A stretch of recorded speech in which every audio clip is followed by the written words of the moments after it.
attack on the Capitol. As you know, Senator Blunt and I have led a series of hearings over improvements that must be made, changes that must be made, and we joined forces with Senator Peters and Portman of the Homeland Security Committee so that we had a more comprehensive look at the security failures on January 6th, which of course included mistakes at the top of the Capitol Police, mistakes of leadership within this building, and then mistakes on the side of the Defense Department and other agencies. And so we are greatly appreciative of what Mr. Michael Bolton, the Inspector General for the Capitol Police, has done. I want to thank you for being here, Inspector Bolton. Welcome your wife, who's also with us today. We will try not to ask her questions if you can't answer them. And I think you know the significance of this moment. We are here just over 11 months after the violent insurrection at the Capitol. Why? Because this committee has responsibility of oversight of the police. As we approach this year's end, we will hear more today about the measures that have already been taken to improve the Capitol Police Department's preparedness and operations, as well as the work that still needs to be done. You, Inspector General, put together a comprehensive list. I remember Senator Blunt and I reviewing it as we prepared our own recommendations. Comprehensive list of over 100 recommendations. We consolidated some of those, came up with some of our own that, as I noted, were outside of the police department as well. And I think January 6th is a pretty good date to get the vast number of these things done, which we will be telling the Sergeant-at-Arms of both bodies as well as the Capitol Police Chief. But we know progress has been made, and in the new year we will continue this discussion, as our first hearing will be with the new Capitol Police Chief, and then we can get much more focused on the details of our own recommendations. So in June, the week before you testified, Mr. Bolton, before this committee, we issued our bipartisan report with the Homeland Security Committee, as I noted, focused on the security planning and response failures of that day, that unprecedented, horrific day. Our report laid out key findings and recommendations, and importantly, as I noted, progress has been made in putting many of those recommendations in place. We recommended that the Capitol Police produce a department-wide operational plan for all large-scale events at the Capitol, and now those plans are standard procedure and have been used several times since then. The department has also worked to improve its handling of intelligence, including by making sure that information is shared with rank-and-file officers, another of our recommendations.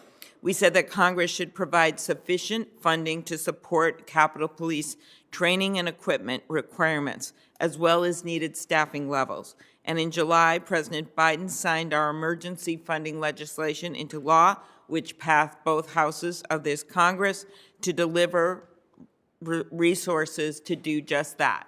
Significant resources in the supplemental budget that many of us on this committee worked with Senator Leahy, who is a member of this committee, as well as Senator Shelby, to make sure that these resources were included. We didn't want to wait till year end. We wanted to get it done immediately. That legislation also provided funding for mental health support for officers, something I've strongly supported. Another recommendation was for the Capitol Police Board to appoint a new police chief, which it did in July with the selection of Chief Major. For the past several months, Chief Major has worked to make needed changes and implement recommendations both from our report as well as from your Inspector General report, Mr. Bolton.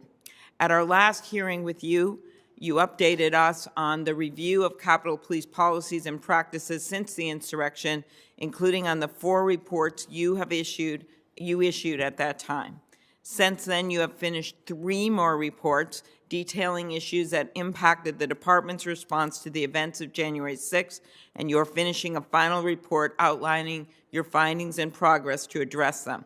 Significantly, you have issued a total of 104 recommendations, of which 30 have now been implemented in an effort to ensure that the department is equipped to fulfill its mission. And it's not as though work is not being done on the other recommendations. As you know, they are in progress. And as I noted, we will have an ideal moment at the beginning of January to go back through with the chief himself the work that needs to be done, the work that is done.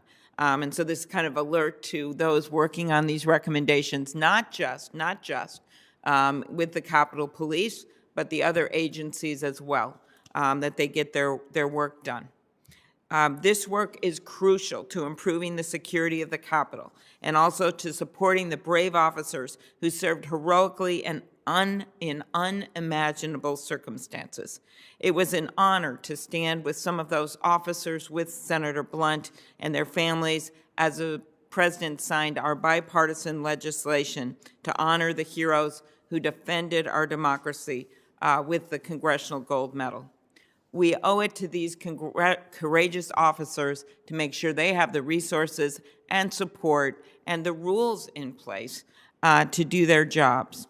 Since January 6th, anyone that walks around this Capitol, talk to officers as I do, ask officers questions, see how they're doing, you find out, that there has been some improvement in morale, which I think is really important. They lost so many of their fellow officers, including those who sadly died by suicide. But we also know from them there continues to be staff shortages. We have now put the money forward for that, but this police department, like many across the country, is facing staff shortages, and we must fill those jobs. As our country moves forward, we know that there are many issues that merit serious consideration. A major investigation, which I support, is going on, bipartisan investigation in the House of Representatives, looking back at the root causes of what happened with recommendations. Our job today is to look at the security at the Capitol.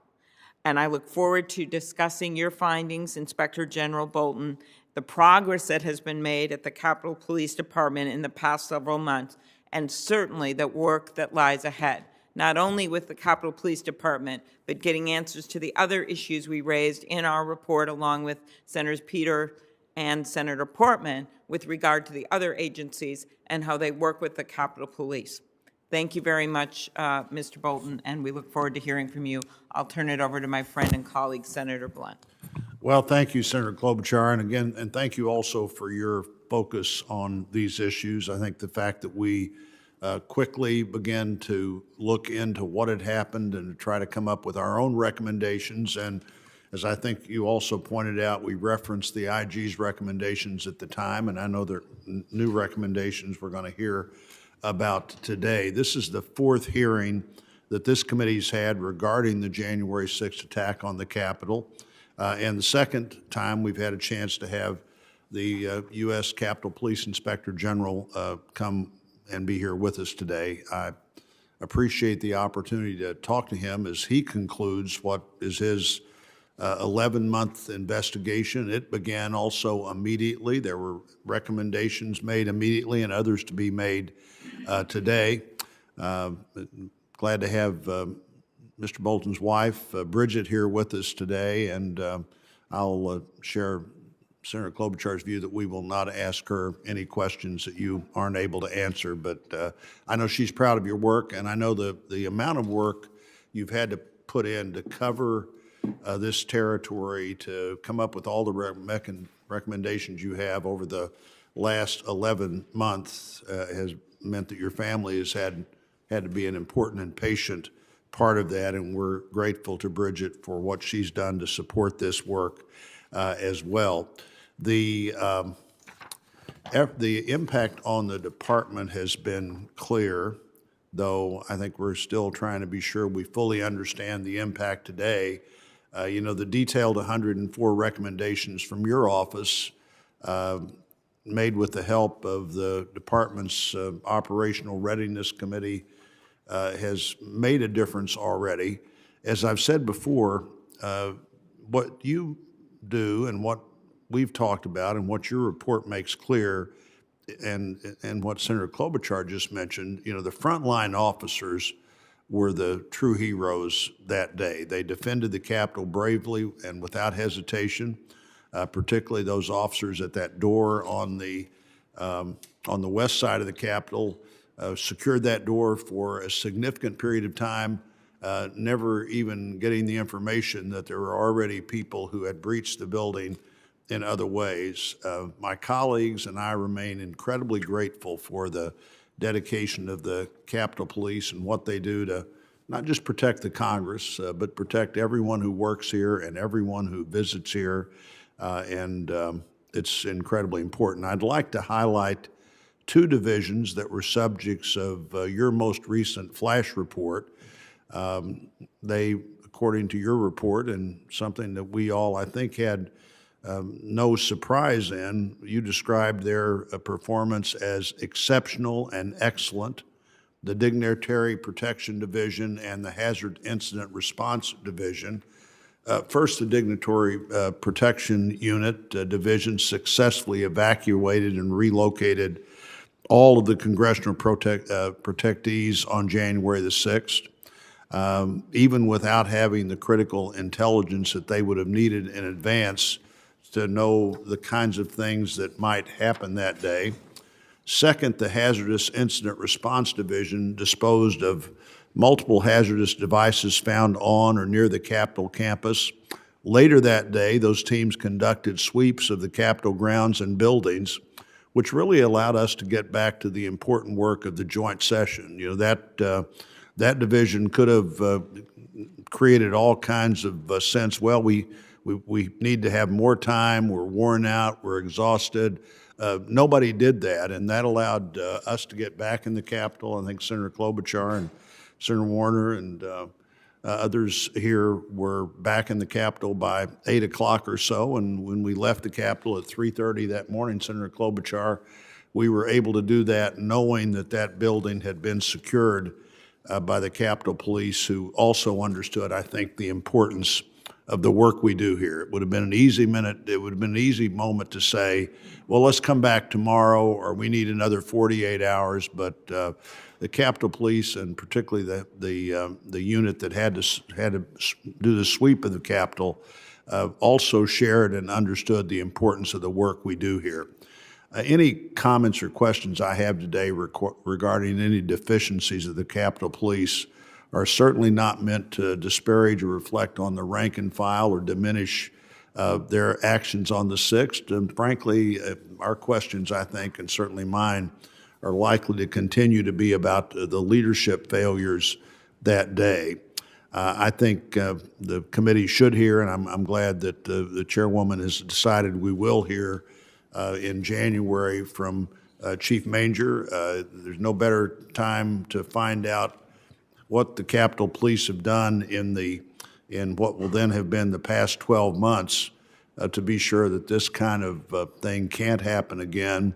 And if it does happen again, we would be much better prepared for it in ways that would ensure, frankly, that the kind of events that happened that day would not be successfully repeated or even attempted.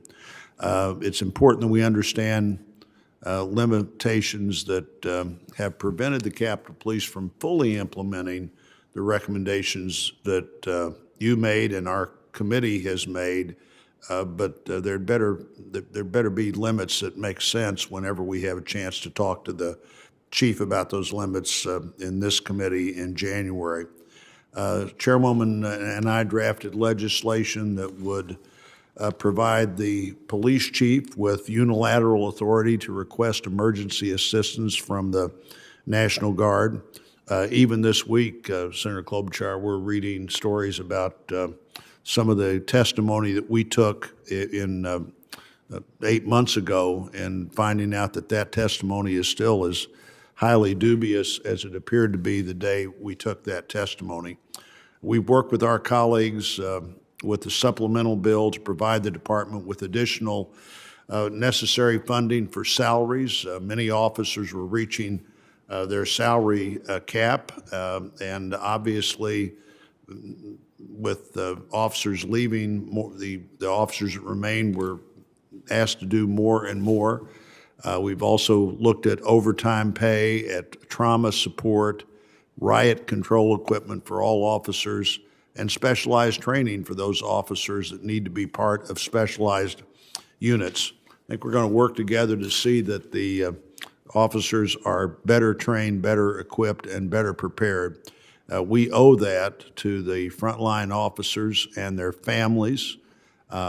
They do everything they can every day to protect the members of Congress, the congressional officers, employees, and visitors to the Capitol on a daily basis, and we are grateful for that and glad you're here today. Well, thank you very much, Senator Blunt. And when I think of that day, I think of the two of us, as you noted, at 3:30 in the morning, walking across those hallways, those corridors with broken glass on every side, with those two young women with the mahogany box with the last of the electoral ballots. And I think that is forever seared in our memories. And so much of this is not just getting to the root causes, which is critical, what's happening in the House, but it's making sure it never happens again. And that is going to be about both the improvements we have made and will make with the Capitol Police and the agencies that are affiliated with them, and making sure that there's better coordination and intelligence sharing and the like. I also want to note we've been joined by Senator Warner on this committee, who's on this committee, and also is the chair of the Intelligence Committee. So this will be helpful to have him here, as well as Senator King and Senator Padilla and Senator Capito. We thank them for being with us today. I will now introduce our witness, Mr. Michael Bolton, the Inspector General for the United States Capitol Police. Mr. Bolton has served in the Capitol Police Office of the Inspector General for 15 years. He was appointed as Inspector General in January 2019. Early in his career, he served as Special Agent in charge of the Treasury Department's Office of Investigation for 4 years. He also served for 21 years with the U.S. Secret Service. Mr. Bolton holds a degree in criminal justice from the University of Maryland. I will now swear in our witness. Mr. Bolton, will you please stand and raise your right hand? Do you swear that the testimony you will give before the committee shall be the truth, the whole truth, and nothing but the truth, so help you God? I do. Thank you. We are now recognized for your testimony. Thank you. Good morning, Madam Chair, Klobuchar, Ranking Member Blunt, and distinguished members of the committee. Thank you for this opportunity to appear before you, the Committee of Senate Rules and Administration, to discuss our review of events in regards to the Capitol Police Department's operation, programs, and policies that were in effect during January 6, 2021. I'd like to extend my appreciation to the committee for holding this hearing and the important work that this committee continues to do to make the Capitol complex safe and secure. I also like to take the time and extend and recognize the outstanding efforts and work done by my staff in the Office of Inspector General. Through their collective efforts and skills, we have produced 8 flash reports outlining areas of improvement for the department, resulting in 104 recommendations. Our last and final flash report is a summary of the status of the recommendations we have made and security improvements that the department has made since January 6. Although the department has addressed some of our recommendations and have made security improvements throughout the Capitol complex, much work still needs to be addressed in relation to training, intelligence, cultural change, and operational planning. We are currently finalizing our final flash report, which we anticipate issuing within the next few days. Since my last hearing before this committee, we have issued 3 additional flash reports. These reports include areas in the department such as Communication Coordination Bureau, the Hazardous Incidents Response Division, K-9 Unit, and finally Dignitary Protective Division and Human Capital. Our 5th flash report was designed to communicate deficiencies within the department's Command and Coordination Bureau. Additionally, to gain a perspective on department-wide command and control challenges on January 6, we contacted 86 officers and completed interviews with 36 of them who agreed to be interviewed. We also reviewed 49 after-action reports U.S. Capitol Police officers and employees completed. Based on our interviews with the Capitol Police officers and review of after-action reports, we identified department-wide command and control deficiencies related to information sharing, chain of command direction, communication, preparedness, training, leadership development, emergency response procedures, and law enforcement coordination. Our sixth flash report was designed to communicate deficiencies with the Department's Hazardous Incident Response Division and Canine Unit. Deficiencies included the lack of adequate department guidance for both units. The department did not always comply with guidance related to canine operations or training and did not always ensure canine policies and procedures were up to date. A lack of canine-related training or operational experience required for officials and formal guidance for emergency procedures, as well as inadequate hazardous device response guidance, could have hampered the efficiency of the canine unit on January 6. Our seventh flash report was designed to communicate any deficiencies with the Department's Dignitary Protected Division and Human Capital. The Dignitary Protected Division greatly contributed towards the Department's mission through proper training and successfully evacuating individuals under its protection during January 6. However, the Dignitary Protection Division incurred authorization issues with staging evacuation vehicles on January 6. In addition, the training program lacked a dedicated training staff, facilities issues, and weapons system training integration. USCP could not provide documentation supporting that it implemented those recommendations. Our eighth and final flash report is a summary of the status of our 104 recommendations and any security improvements made by the department since January 6. Although the department has made several changes to include updating policies and procedures, additional training for CDU units, the civil disturbance units, and the hiring of a subject matter expert in the planning and coordination of large events or high-profile demonstrations, the department still has more work to achieve the goal of making the Capitol complex safe and secure. Out of the 200 security enhancements that the department has provided to the OIG, only 61 of those items have supporting documentation to support those enhancements to have occurred. Some of the other security enhancements the department has instituted has been additional intelligence briefings provided to the rank and file, as well as to department leadership.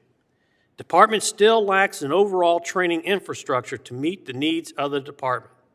The level of intelligence gathering and expertise needed, and an overall cultural change needed to move the department into a protective agency as opposed to a traditional police department.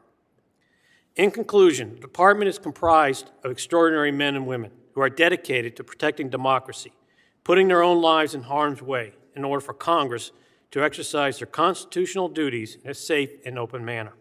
It is our duty to honor those officers who have given their lives, but also ensuring the safety of all those working and visiting the Capitol complex by making hard changes within the department. Finally, I would like to thank not only this committee, but also the Committee on House Administration and the Select Committee to investigate the January 6th attack for their continuing support of my office and the work they have done in protecting democracy so that events such as January 6th never happen again.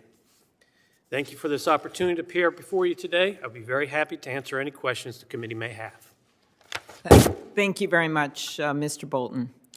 We'll never forget the words of one officer on January 6th, picked up on the radio. Does anybody have a plan in the middle of the insurrection? In your report on command and control issues, you found that there was no plan. The department did not have adequate procedures for coordinated emergency responses. Officers were not briefed in intelligence, and there was a lack of direction about what to do about the attack. You recommended that officers be given briefings at roll calls on potential hazards. Can you elaborate on what was lacking in this area on January 6th, how that's changed? Thank you.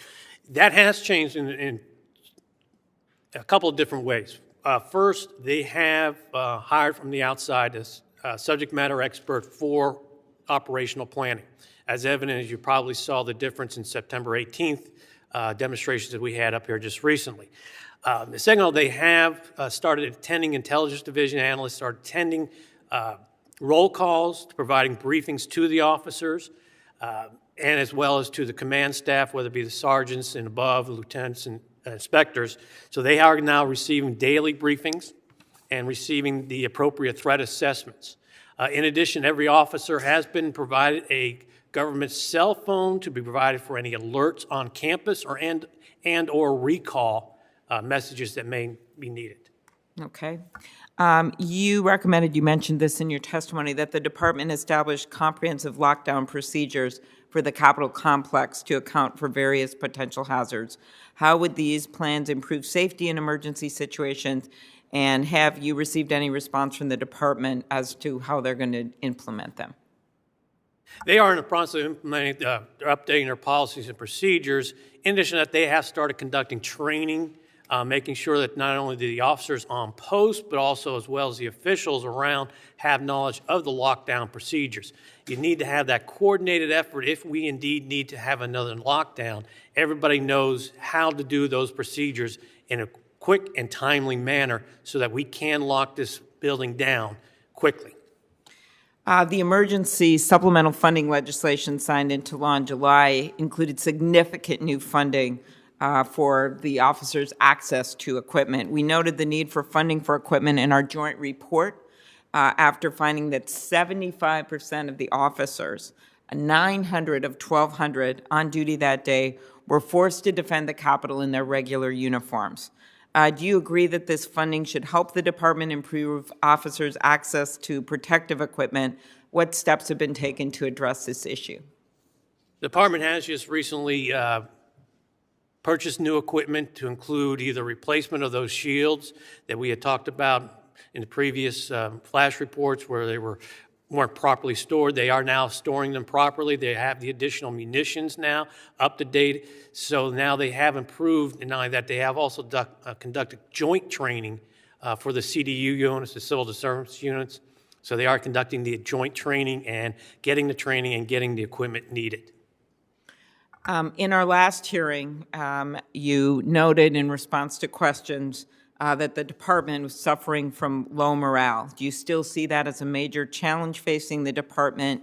And do you have any comments on the department's effort to recruit new officers? Obviously, all the overtime, the repeated day after day after day of working would take a toll on anyone. And this is, of course, coming after having been through that insurrection, not properly trained, not properly equipped, not properly led. And that's what we're dealing with here, and we know what a problem it's been. When you talk about morale, that's a difficult thing to pinpoint as far as getting a definitive feel for morale. That is something anecdotal that you may get from time to time with the thing. But I would say that their morale has generally increased or gotten better since obviously because they are seeing some changes.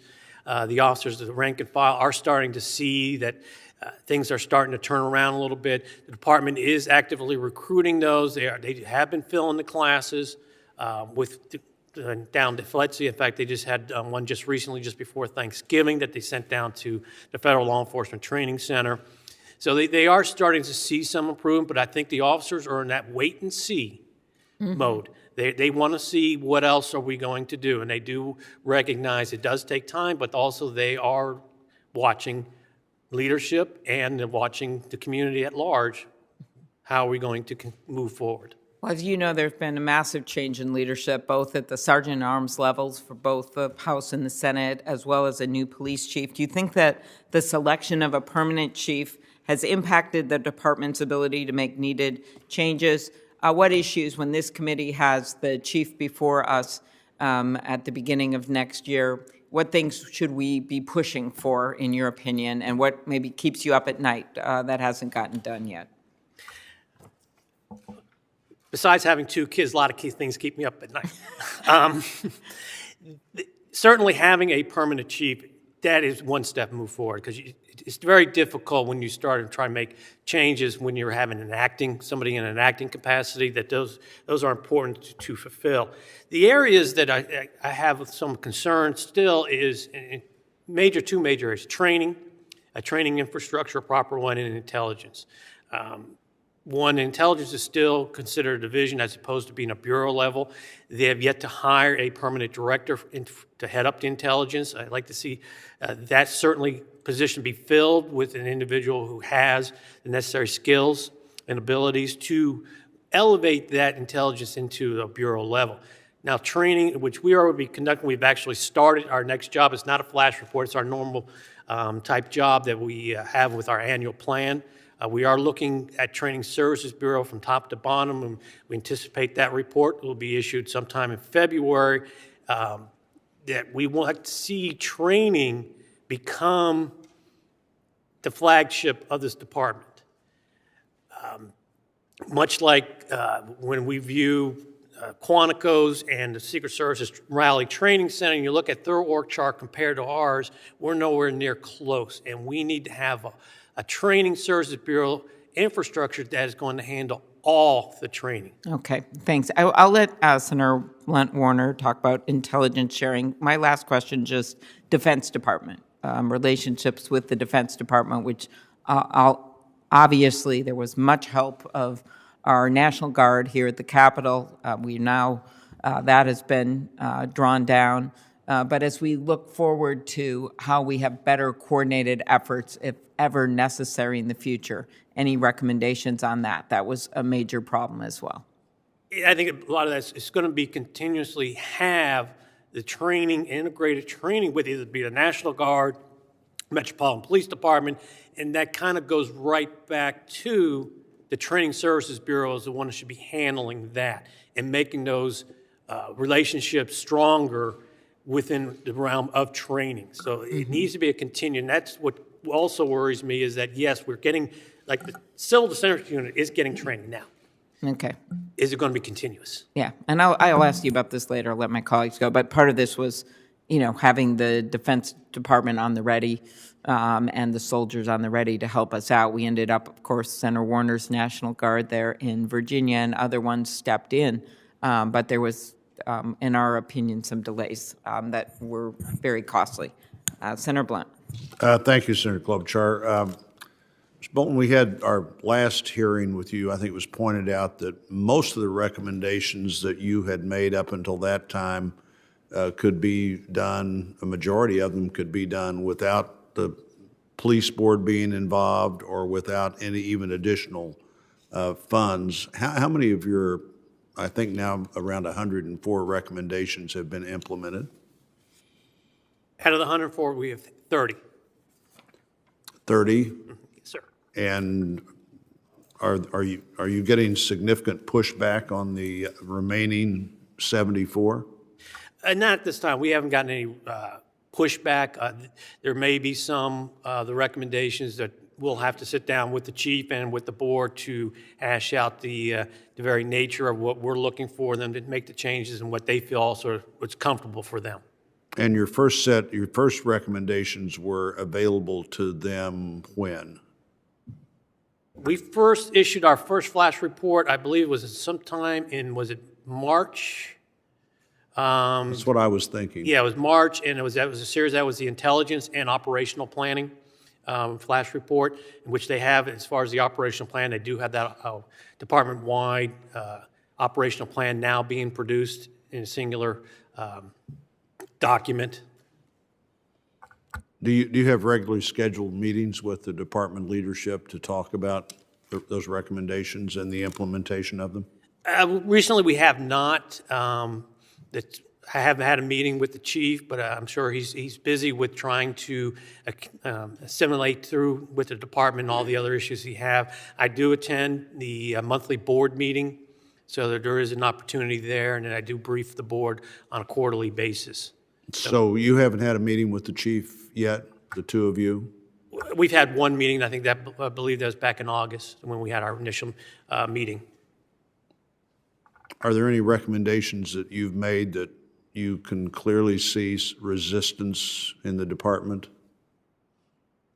I believe there probably may be a couple that at least as indicated to me, there may be resistance. One is with the CERT teams, the containment emergency response teams, and issues concerning potential with about security clearances. Those were one of our recommendations is that every sworn and civilian would either have a top secret or, at worst, a secret clearance.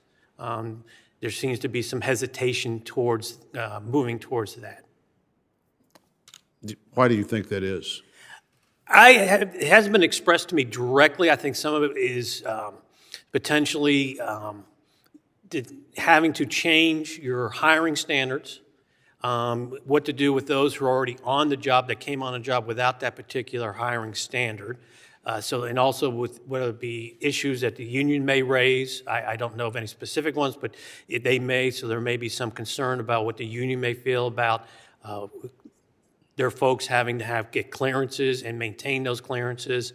And there's always the fear that once you expend that additional funds, which it is going to be additional funding, to get the clearances that you'll have to pay for those, that your individuals may end up leaving to another federal agency with that clearance, because that is a sought-after tool within the rest of the federal government, that if you already have a clearance, then it makes it much easier to move to another federal agency. How many officers have left the department since January the 6th? I don't have the exact numbers as far as those, but I believe it's around 200 or so.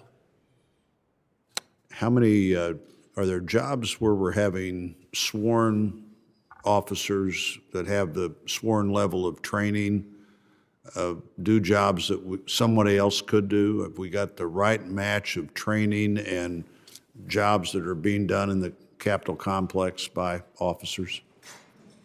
If you're talking about the what's being proposed right now, where you may have some contract, think of it as the court security officers that you see at the U.S. Marshals, those gals and guys in the blue blazers and pants doing basically the mag checkpoints there. Yes. And providing the something similar. I know that right now is in discussion with the board and the department on bringing over some maybe potentially contracted folks to augment the officers, to allow them to be able to get their days off, cut down a little bit on the overtime, and also to provide that the officers would be able to get their much needed training.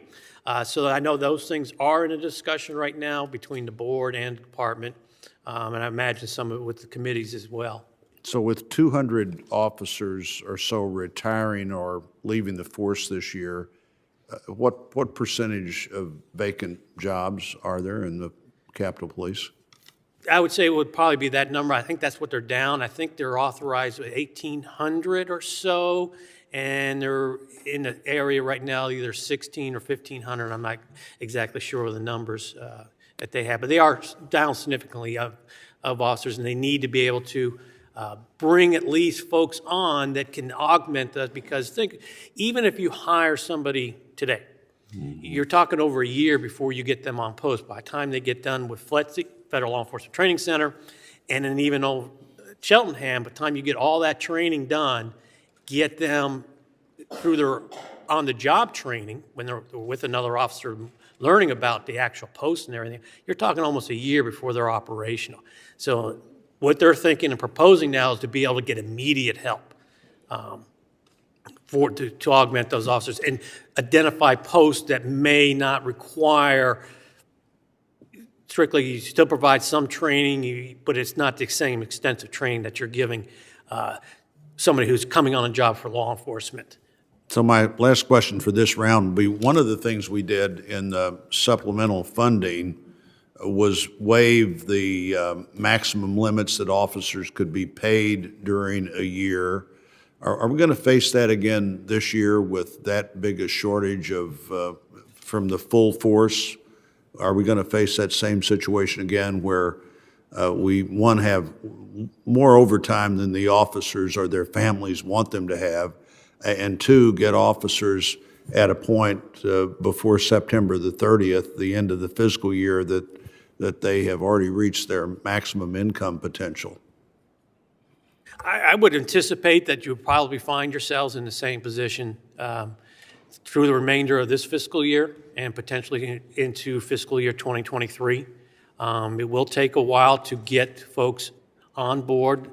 Not only that, but there are certainly things that you can't dictate or anticipate, whether it be additional protests for something that comes up that nobody knew was coming, that you require officers to have overtime, or late night sessions with members and voting or whatever. So some things you can't anticipate.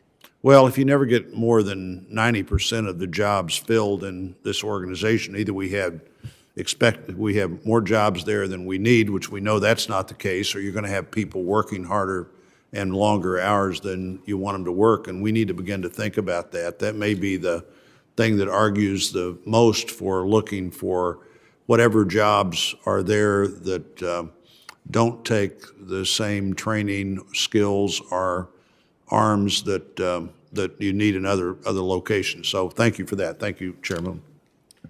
Thank you very, very much, Senator Blunt. Next up, Senator Warner. Well, thank you, Madam Chair. Let me just say at the outset, as somebody who hasn't always been a great attendee at the Rules Committee, I very much appreciate the way that you and the ranking member have led this committee on this subject. This committee's investigation may not have attracted the same level of attention that our friends in the House have, but I think the fact that you have been professional, bipartisan, and looking for the facts and looking for how we move forward is a tribute to both of you and the members of the committee. You indicated, and where I want to go, Mr. Bolton, is my role from the intelligence standpoint, and I'm lucky enough to have Senator Blunt and Senator King on the Intelligence Committee. You raised the issue about security clearances, I know, back in your June report. And one of the things I hope that the Capitol Police knows is that this is an area that we have focused on for some time. I mean, a few years back, there was a 750,000 person backlog on security clearances. I actually give one of the few areas I give the Trump administration credit. They worked with us to reform that. We brought that down to about 250,000. We're down to about a 30-day wait in terms of a secret clearance. So I hope that the movement we've made on security clearance reform, and you got to stay on this all the time, and reciprocity, so that once you get clearance, you can take it with you, or you can move from entity to entity. We maybe ought to give you a briefing so you can get that to the Capitol Police. But I am concerned on this intelligence sharing, between the IC kind of writ large and DHS and FBI. You brought up the point that you were concerned about that ability to have that sharing. How do you think progress has been made since June? Are there any more formal procedures in place on how Capitol Police shares with DHS, FBI, and the IC intelligence? I would say that there has been some progress. We do have some folks embedded in some of the task force and intelligence. I just see it as we need to do more. One, I think by, again, as I said earlier, making it into Intelligence Bureau, having somebody from the intelligence community has lived all their lives. Those folks are, I look at anybody who comes from the intelligence community, they're folk that's cut from a different cloth. They are unique skills and sets. You just can't learn that, and it's something that you really takes time to actually know that kind of field. And that's where the department needs to recognize that they really need to put a lot of resources into the Intelligence Bureau. Now, I know they have hired additional intelligence analysts. There's a group right now that's in school learning, but there's more that we need to hire and make it very large and make it something almost similar to what maybe the Secret Service has, the FBI. That just this area here is, we need to have that kind of abilities, especially around the Capitol complex. Well, I would agree with that, although I don't, and I'm not sure that would mean that every Capitol Police officer needs a secret or top secret clearance, but having a large number, and one of the things that again, Senator Blunt and Senator King and I have looked at, just communications between different components of the IC. You've got to have a classified communication systems in place.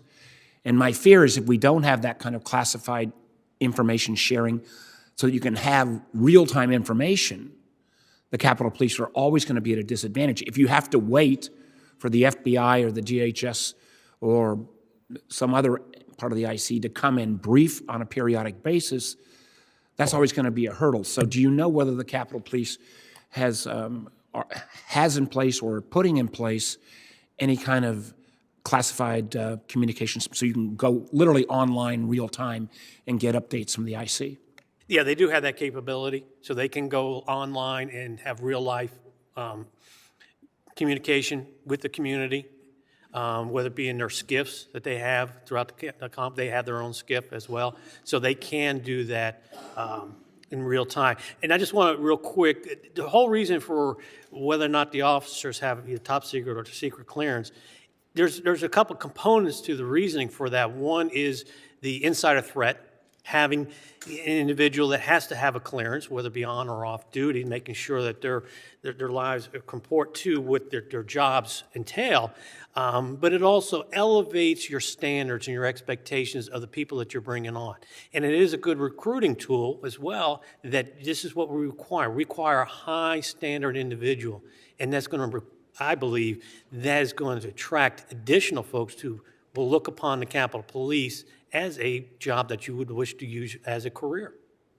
And again, one of the things we're working through is this issue of reciprocity. So if someone's going to move from one part of the IC over to the Capitol Police, they could take their clearance with them. That's still remaining a problem. I know I've got 8 seconds left. I'm going to go completely to the other end of the spectrum. An issue I've been strangely interested in for some time is the performance of the K-9 units.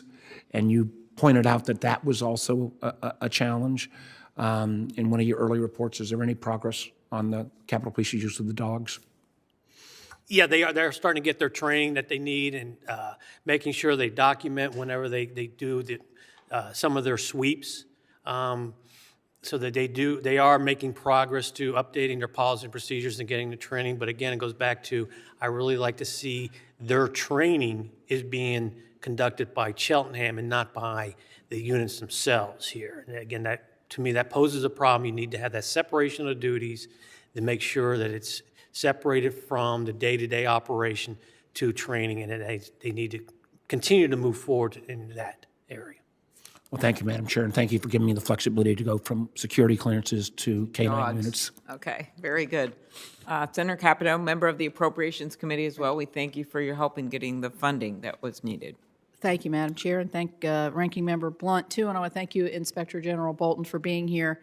I do think it bears repeating how appalling January the 6th attack was for all of us, and it remains a stain on our democracy. So I appreciate everything that you've done, but I also mostly want to express again my sincere thanks and appreciation to all of our Capitol Police officers and law enforcement personnel that were protecting our Capitol that day.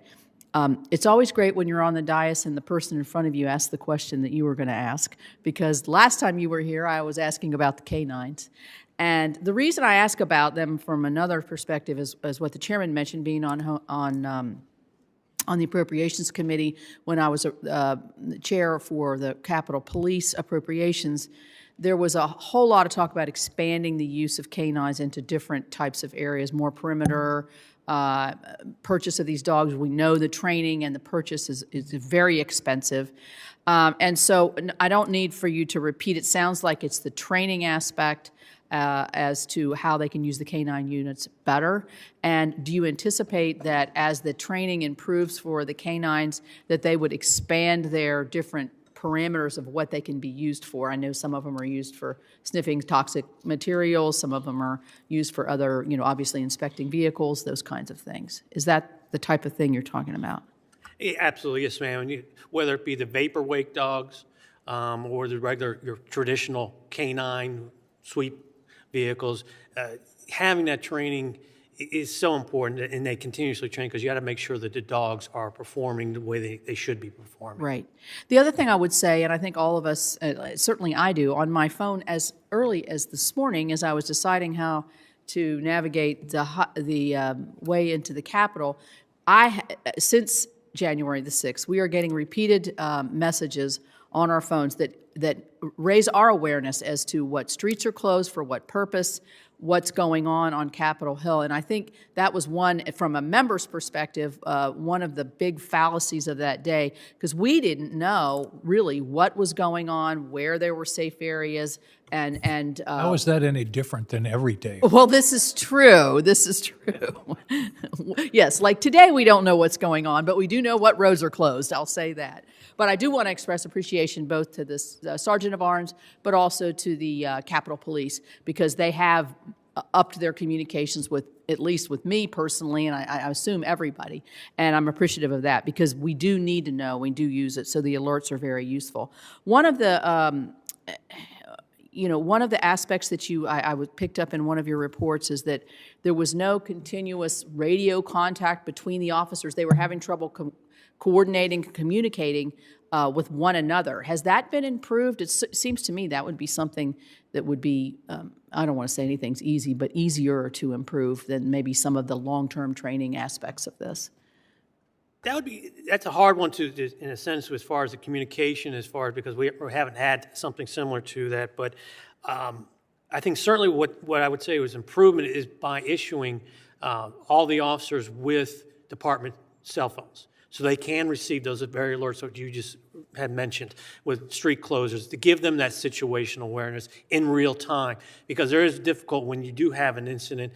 People end up overusing the radio, and your communications ends up breaking down. Right. But I think the long-term answer to that is through additional training and being able to, once things get a little bit more settled down, to have either tabletop exercises, having areas to instruct these officers how to do radio discipline.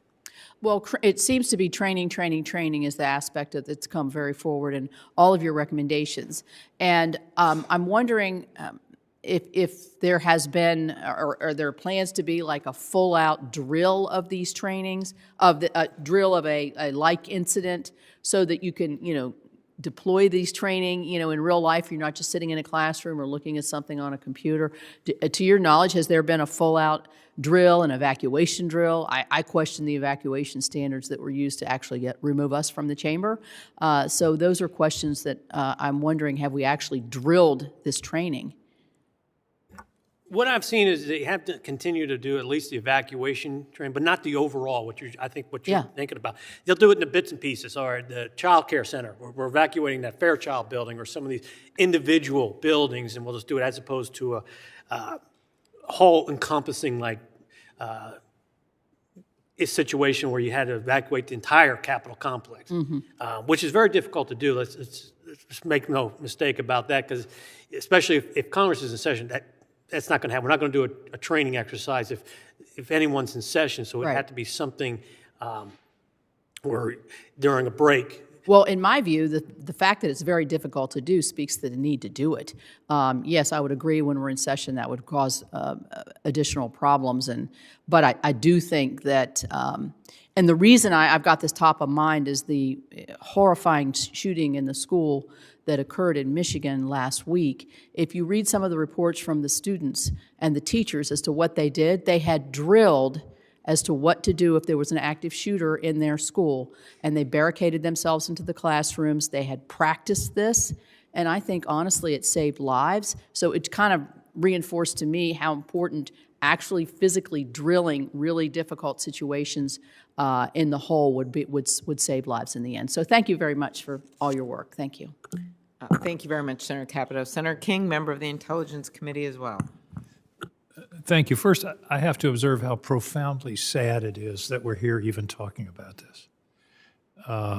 And January 6th was one of the saddest days in our country, that our magnificent Capitol is not open to the public, and we had an attack on the heart of our democracy. It just casts a pall over this whole discussion.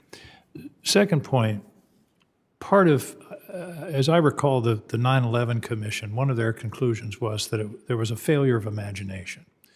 Security people had not thought about what could happen, the use of an airplane as a bomb.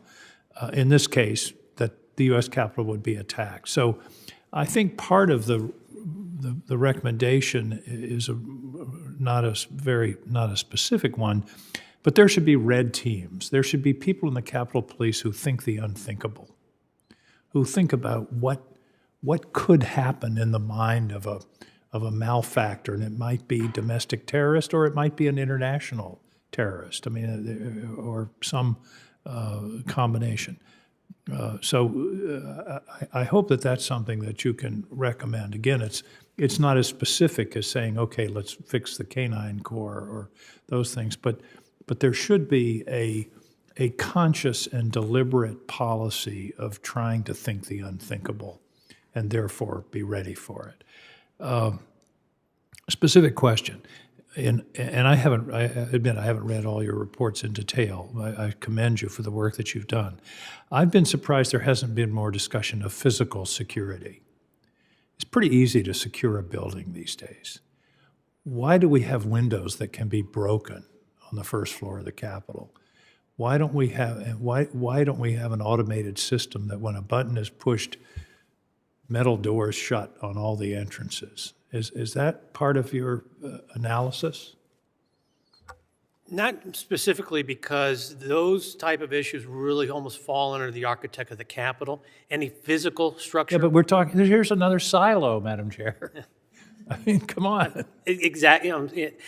But yeah, that would be outside of my authority to look at those kind of issues. Now, I know General Henry and his task force did look at and did make several recommendations on the physical security or the structural security, but those really fall in the realm of the architect, and that does not quite fit into my jurisdiction. I hope, Madam Chair, that that's something we can look into, because that, you know, if all the doors and windows had been sealed, we wouldn't have had a lot of the problem that we had. And there are ways. There's Lexan you can put in the windows that's virtually bulletproof, unbreakable. So I think that should be part of our analysis.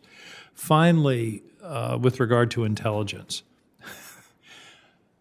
I leaned over to Senator Warner and said, is the total intelligence budget of the United States government classified? And neither of us are sure, so I'm not going to cite the number. But we spend tens of billions of dollars every year on intelligence. It bothers me that we're creating another intelligence bureau.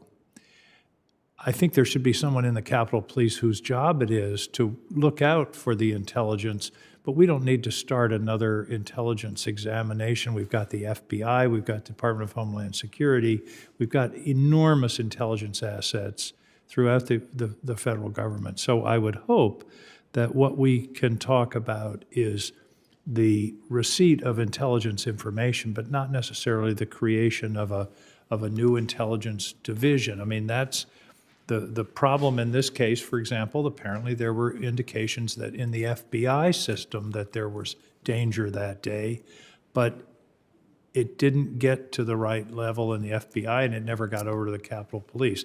To me, it's a coordination issue rather than a collection of intelligence issues. Do you see what I mean? Yes, sir, I do. This is not something that we are proponents that we would be actually going out and gathering the intelligence. We'd still be users of the intelligence. We're just elevating the ability to receive that intelligence and then be able to process it and get it to the rank and file and to the committee or committees or members of Congress. So we're not advocating that we actually become where we're out there actually gathering the intelligence. No, we're still users of it, but we have more ability where we have folks there. For instance, real quick, when our counter surveillance units are out there and they receive information just by whatever they overhear or see, that we need to have basically an intelligence desk where them to report to our folks, right, who can immediately then push it out to the rank and file so they get that information, what our folks are there. So they're not so much as just what they see and hear. So there's no active where they're searching or... But I think, again, this is pressing beyond your jurisdiction, but there should be very vigorous discussions with the overall intelligence community, the Director of National Intelligence, to be sure the Capitol Police are part of their dispersal, their distribution of information. Again, the tragedy is to have intelligence, but it doesn't get to the people that need it. That may not be a failure of the Capitol Police. It may be a failure of some other agency, intelligence agency within the federal government. It's a question of coordination, and that we need our intelligence gathering agencies, which are very good, to be sure that that information is being shared with the appropriate entities, one of which is the Capitol Police. The best intelligence of the world is no good if the people that need it don't have it. So I appreciate your report. And thank you very much for your really diligent and excellent work on this. Thank you, Madam Chair. Thank you very much, Senator King. And then on with us remotely is Senator Ossoff. Thank you, Madam Chair, and thank you, Mr. Bolton, for your testimony today. When we spoke in June during your prior appearance before this committee, I asked you a simple but important question, which is which individual is ultimately responsible for the security of the United States Capitol complex? Who's in charge? Who has ultimate accountability? And that was not a question that you at that hearing, nor your colleagues who testified before the committee in February were able to answer with specificity. And you acknowledged, Mr. Bolton, during that discussion at your last appearance that that was a problem, that the lack of a single individual who's accountable for and has responsibility for the security of the U.S. Capitol is a major management problem and a security risk. That's my assessment. Is that your assessment? And let me ask you the question again now that there's been time to regroup, consider reforms, consider recommendations from this committee. Who is ultimately responsible for the security of the United States Capitol? Once again, you ask a difficult question. That is, if you look at it strictly from an operational, let's say an operational side, that would be the chief of police. But because the chief also has to coordinate, and you have the House and the Senate and the architect of the Capitol Police Board, that kind of muddies the water in a sense of ultimate responsibility. But if you had to pick the ultimate responsibility, it would fall under the chief of police for security. But that still, again, poses an issue because you still have the board. And it's not, I'm not trying to say that the board doesn't have its roles and responsibilities. Certainly they do. That's not the question here. The question is, who do you look for to having that responsibility for Capitol security? Obviously, if you have an issue or you have a question or a member of your staff does, they're going to go pick up the phone and probably call one or two people, either the chief or on this side, for the Senate side, you're going to be calling the Senate Sergeant of Arms. So again, that does pose a potential problem that exists. Mr. Bolton, we've engaged extensively with you this year and with your colleagues because there was an egregious security failure which threatened the peaceful transfer of power as required by the Constitution between presidential administrations. I don't need to remind you, but I remind all who are tuned in that that failure resulted in the sacking of the United States Senate, the invasion of the Senate floor, a suspension of constitutionally vital processes.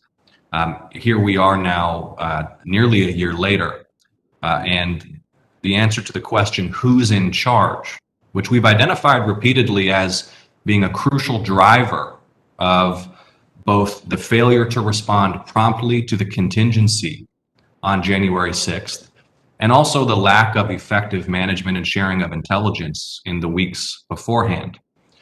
No one is in charge. Does that need to change, and how would you change it if you could simply impose a different set of policies and a different org chart? It kind of pushes me outside of my realm as the Inspector General for the Capitol Police, but I think there's certainly there would be an ability, and this would be something that the committees would have to look long and hard at, where you have maybe something similar to, let's say, the FBI, where you have a director in charge. And that it would answer your question, who's ultimately in charge of the FBI? It's the director. Who's ultimately in charge of the Secret Service? Well, the director of the Secret Service. So that's who you're going to go to hold accountable for any questions that you may have. So that would be something that would have to be thought long and hard because of the uniqueness of the Capitol Police and the various elements, whether it be the House Sergeant of Arms or the Senate Sergeant of Arms or the Architect Capitol, who make up the Capitol Police Board. There are a lot of different moving parts there. It's not as clear-cut and as easy as over in the executive branch. Thank you, Mr. Bolton. Well, it's a matter that I think this committee needs to continue to focus on in any management context, in any security context, in any command context. As you know, the lack of a single point of authority and accountability is a major vulnerability, and we've seen the consequences of that in part earlier this year. With my remaining time and begging the chair's indulgence, just one further question for you. I want to express my gratitude and respect and appreciation for the men and women of the United States Capitol Police.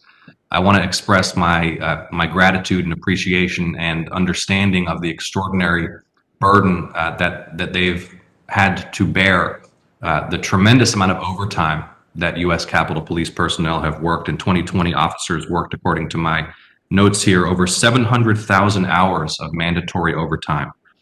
As USCP union representatives have noted, this is driven by chronic understaffing. There was, of course, a wave of retirements and resignations after the January 6th attack. Congress has an unpredictable schedule.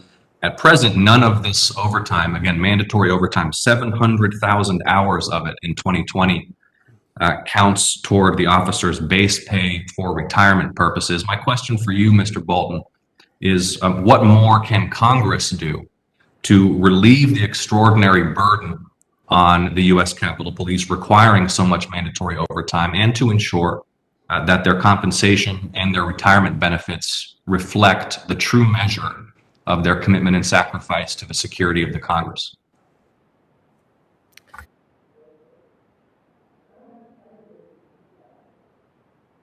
I can't hear you, Mr. Bolton. Can you hear me now, sir? Yes, I can. Okay. I've been here since 2006 with the Capitol Police Inspector General's office. I have yet to see where any committees or Congress as a whole, or even the board, be an impediment to the Capitol Police in getting the necessary resources and funding required to complete their job. Some of this is a result of the circumstances beyond even either the committee's control or even the Capitol Police's control, whether it be the events of January 6th or just natural retirements or folks wishing to get out of law enforcement. There are many different factors, and certainly I don't want to leave any kind of, I would not leave any kind of impression or that at any time the committees and or the board were an impediment to the Capitol Police in receiving, like I said, funding and or resources.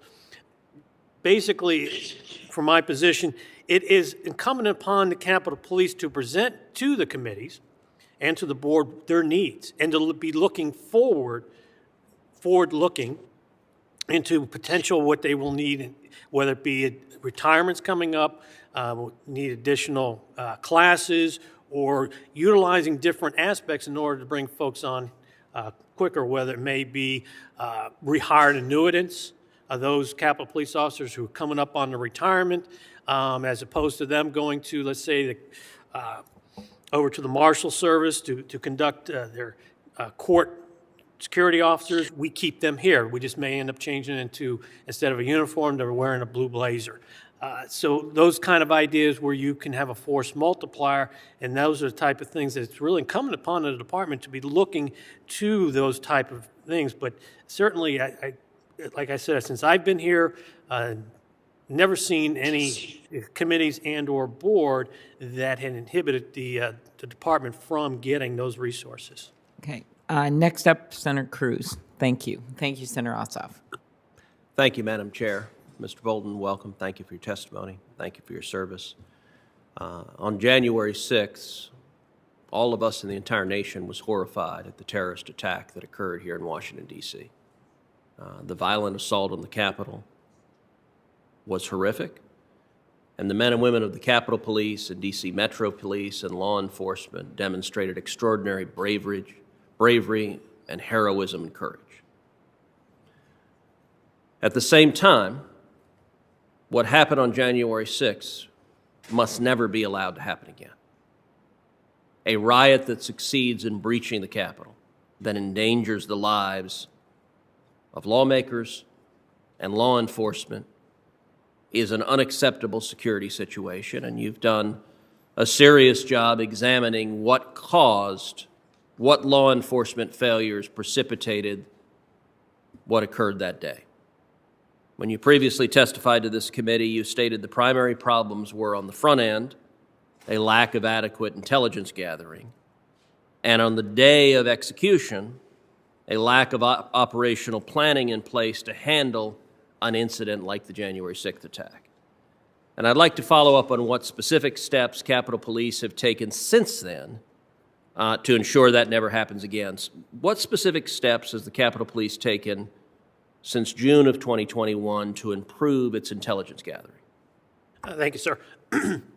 One of the things they have done is they went out and hired, actually was a retired Secret Service agent who had extensive training and expertise in large event planning, operational planning. So they went out and hired from the outside, and you could certainly see the difference in September 18th, the latest large demonstration that we had here on the Hill.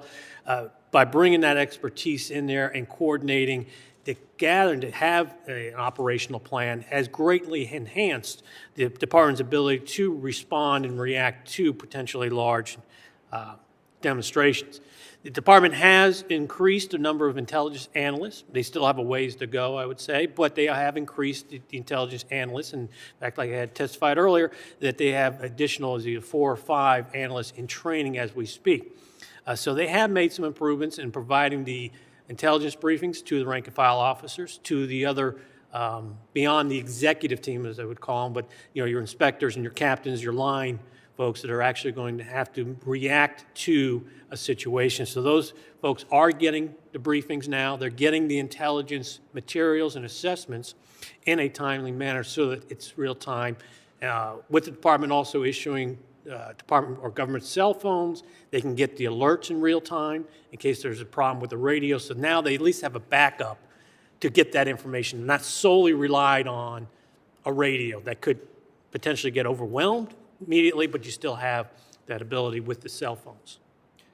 So what additional steps do Capitol Police need to take to improve their intelligence gathering capabilities? I think they still need to, one first order of business is they need to hire a full-time director. Right now they're in the capacity of an acting director. So they need to fill that position, fill it quickly, and then look to have that individual who has that expertise to look across his folks that he or she has, and one is to elevate it to a bureau level. I still believe that they need to elevate it from a division to a bureau level, a standalone, full, robust intelligence bureau, hire additional analysts, and look and keep up with the ways intelligence gathering is done, and also to be able to disseminate the information that you receive from the field quickly and timely to the officers.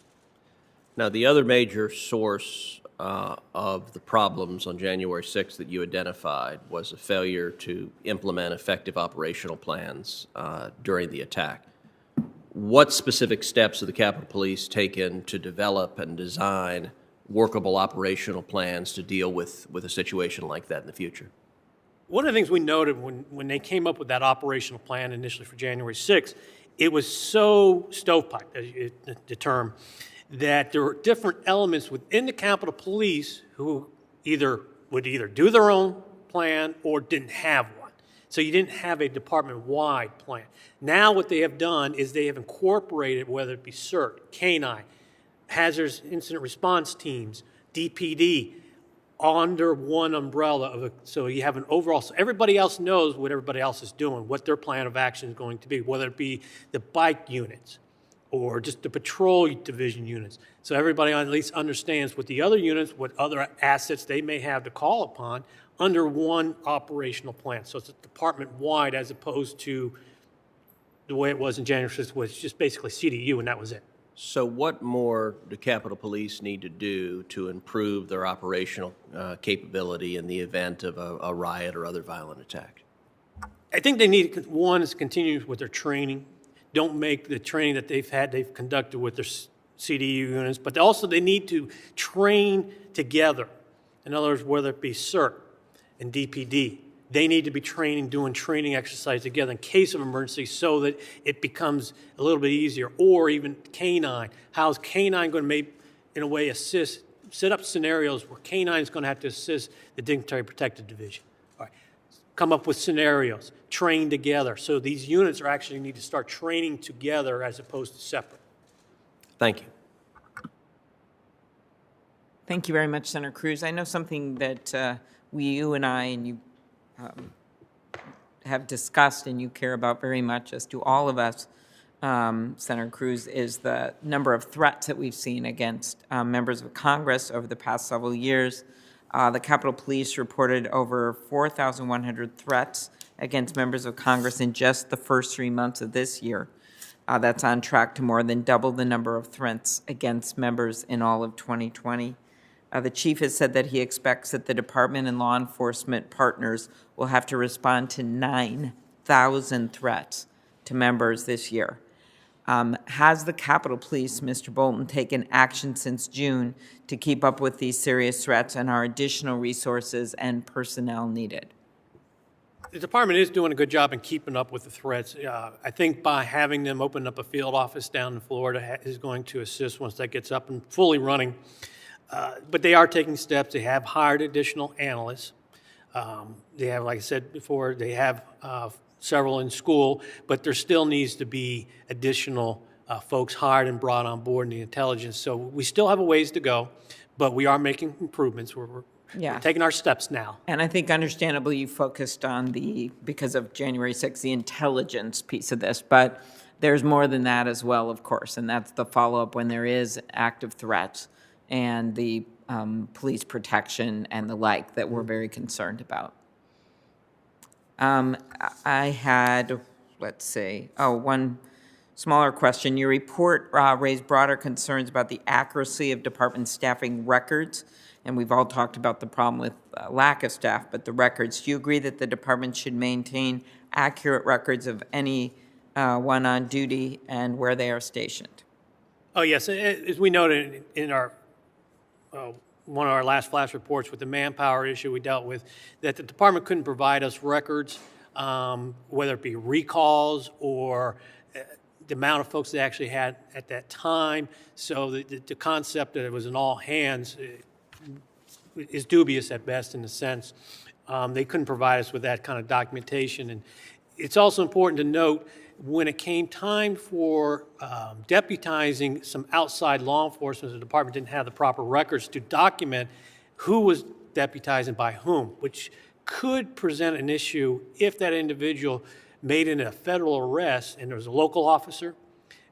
Then the question of their legal authority for making that arrest could come into question if we can't prove that they were actually deputized. Okay. Something to follow up on. In your report on command communications, you recommended that the department implement a policy requiring senior officials to rotate through various posts of the Capitol Police. I just am recalling when I was the DA, I did this a day at a time, but I would see line people at work and basically on the front line, and it gave me a much bigger sense of challenges and the like. So could you elaborate on that? And then I have one last question, Senator Blunt. The department needs to develop a rotational policy. You can't have certain individuals who will spend their entire career in one unit, whether it's 23 years out of their 25 years in CERT, or even DPD. So you're talking about senior managers rotating to be in charge of different units. Whether it be the senior manager, also the rank and file officers, because what you want to do is you want to develop your officers, your individuals who are specially trained in either CERT or K-9 or have these other skills. You want them back in the field with those skills, so you get them promoted through the ranks into leadership positions, because then they also have that background and that knowledge and skills, and also allow your younger officers to come into those specialty skills without having to wait numerous years in order to become a CERT officer or K-9 or a DPD agent. That you start, what you want is a well-rounded police department. And if you don't have a rotational policy, you're not going to get there. Okay. Just a yes or no question. We know there's so much more work to do, but do you believe that the department is better prepared than they were on January 6th? Keeping it simple, yes. Okay. I want to thank you so much, Inspector General. Senator Blunt, you want to say any closing remarks? Or? I've got just one or two questions. I know you just responded to the event planning question that Senator Cruz asked and talked about bringing somebody in who was more prepared for that. What about the event on September, the planning for the event on September the 18th? You know, there was installed temporary fencing, announced publicly all of the information that had been shared with the officers as well as partner agencies, and had those partner agencies on standby. What did we learn from that? I think our biggest, what we learned from it, that's how we should be doing business. This is the way, the detail, the effort, and not only, I would say effort, but the impact that you have if you are planning correctly, how you have good outcomes. And certainly, September 18th was a good outcome. They were properly prepared. They were ready for any contingency, and that's where we need to continue to be each and every day, and that, whether it be a large event or just regular day-to-day operations, we need to be prepared for any contingency. Of course, there was not much of a contingency to be prepared for there. Do you think that's because of the widely discussed preparations, or was there an intelligence lack of understanding of how many people were going to come to that event? I really don't have any direct-hand knowledge as far as the reasonings why it was so or wasn't so well attended. There could be various reasons by that, but I think what we need to take from that as an example of how we, the Capitol Police, what we can control, how we should be prepared. And the cost of that event, preparing for that event and paying for that event was? Sure, we haven't conducted any kind of work on that to be able to provide that information to the. Well, I think I've read somewhere it was right around $1 million. Well, I think there's maybe more to learn from that than that we should do that every time we think something might happen, and probably that's more on the intelligence side. I've actually been supportive of the chief's determination of that, if for no other reason than to have a trial run of what happens in terms of how quickly the fence can come up and down, and it was quickly up and quickly down, and how our partner agencies could be prepared to respond. Though I'm not of the view that there was ever the level of threat, but there, it could be that the preparations made a big difference in who was going to come. I do think the combination of event planning and solid intelligence would make a difference on how we plan for those events, and I'm sure I'll have some questions for the chief about that. I think that's all I have. I may have some questions for the record, Chairwoman, but I think I'm done for this morning. All right. Well, thank you very much. And I want to thank you. We both thank you, as all the members of this committee, regardless of political party, are very, very thankful for what you've done, Mr. Bolton. You laid out detailed recs. We know there have been progress as a result of those recommendations, but we know there's a lot more work to be done. And that is why we're going to be calling the chief before the committee, following up on the progress. And so everyone involved in this who've been watching today will have a few weeks' notice here. There's always time to get more things done, and we'll go over your recommendations as well as ours that came out of the report.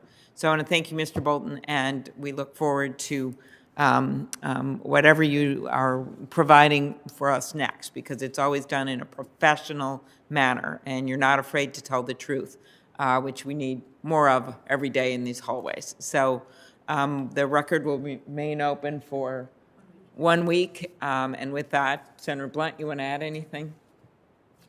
No, Chairman, I don't think there's much to add here. We both expressed our thanks to Inspector General Bolton. I do think the recommendations he has made and his consistent following up to be sure those are done. And I know he's looked also at the recommendations we made in our joint committee report have been significant in helping the department move in the right direction. And like you, I look forward to his continued good work in this area.